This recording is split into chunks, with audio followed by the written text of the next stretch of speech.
Tra 2 mesi Nuoro e altri 26 centri della provincia andranno a votare per rinnovare i consigli comunali. In vista di questo importante appuntamento in città si stanno intensificando gli incontri tra forze politiche. Su questo tema si registra la dura presa di posizione dei rossomori, che sono stati esclusi da una riunione che ha visto la partecipazione del PD, del Partito Socialista e di SEL.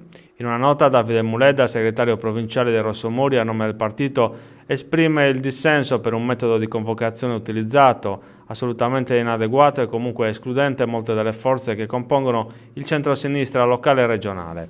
Secondo il segretario Muledda è stata colpevolmente persa una buona occasione per riunire quella che dovrebbe essere una coalizione per affrontare le criticità che affliggono i cittadini, le famiglie e le istituzioni nuoresi. I rossomori, prosegue la nota, non intervengono sulle questioni interne ai partiti, ma chiedono e pretendono parità di trattamento e rispetto per la coerenza che hanno sempre dimostrato, anteponendo all'interesse di bottega quello della comunità.